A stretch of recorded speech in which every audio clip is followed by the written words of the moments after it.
Hi everyone, welcome to the first dissection video for Plant Biology Bio 230 2020 in absentia. This is my kitchen, this is my lab space, and this is our subject of our first dissection today. This is actually a member of the same species as the fast plants we've been growing for our experiments. So this is Brassica rapa. But some of you might know it as Bok Choy because it's a different variety, obviously, than our fast plants. What we're going to do today is dissect it and talk about the above ground parts of the plant, including the cell types and tissues, and also the main organs, which are mainly leaves and stems. But we might have a surprise if we're lucky in the middle. Okay, so we're going to start with the leaf. And I want you to see that I just basically pulled a leaf off of the main body of the plant. And what's exciting about plants in this, when you get them from the grocery store, besides that they're delicious, is that they're actually still alive, right? So these plants are still respiring and transpiring water, and also even photosynthesizing up until the point in which you cook them. Or kill them by not giving them enough water or something.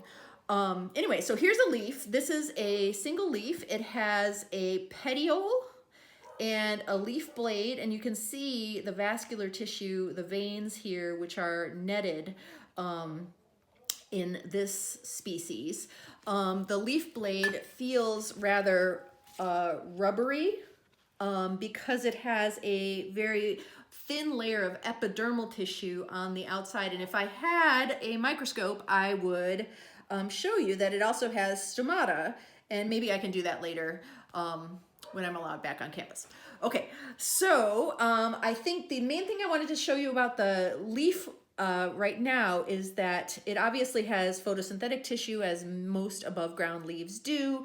We're gonna call this parenchyma tissue because it is metabolically active tissue that has plastids, chloroplasts, and in some cases starch storage. So these sort of thick cells here have the starchy, sugary goodness that makes bok choy taste so good.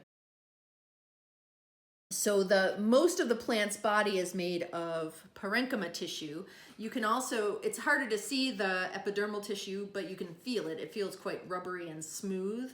And then you can maybe see, I'm gonna use this tool, this is a box cutter.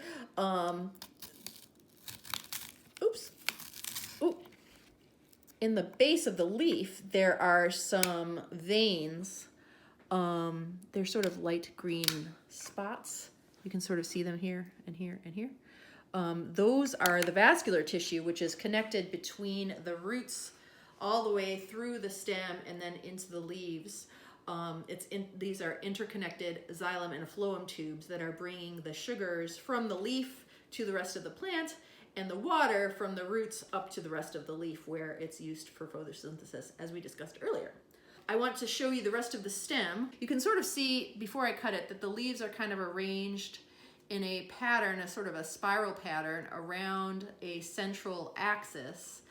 And if I cut this plant, I need a little bit of leverage.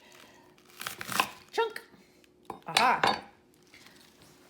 If I cut the plant, you can see that here is the stem. It's a really short little stem. It's only about 1.5 inches thick, or an 1.5 inches tall. And to the stem are connected every single leaf. So every leaf is connected at the base. And so this leaf here, if I pull it off of the stem, you can see at the base of the leaf, right here in the axil of the leaf, right at the base of the leaf, is the axillary meristem of this leaf. And so that is what we call the node, where the leaf attaches to the plant, to the stem, and then the axillary bud is right at the base of the leaf. So that's a node where you've got the axillary bud and then the leaf right below it. So it looks like that. And that's true for every one of these leaves. I'll show you again in a minute. So this is really cool because it's a little bitty mini cabbage, right? So, and you can see that this one has actually already started developing its cells and making little baby leaves. and it's like its own little baby stem here. So it's already started expanding a little bit in this version. All right, so you can see that each of these leaves has its own little axillary bud. So I'll pull that one off. There's its axillary bud. And if I pull this one off, there's its axillary bud. And you can sort of see that at every leaf has at the base a little axillary bud. And the reason I'm pulling these off to get to the center is that if we fold all of the little leaves back, you can see at the very, very top of the stem, what we would normally see in a plant that wasn't yet, that was still developing, would be a apical meristem, where the very apex of the plant is expanding and the plant is growing in height. But this plant is as tall as it's going to get. And what you can see instead is some flower buds. And you can see that the apical meristem, which would have been here, has transformed into a floral or reproductive meristem. And I don't know if you can see with the video, I wish you could see better.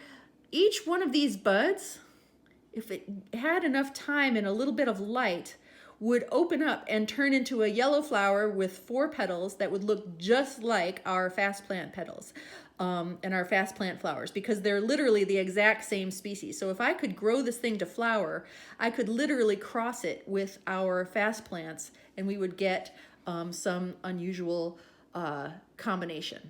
All right.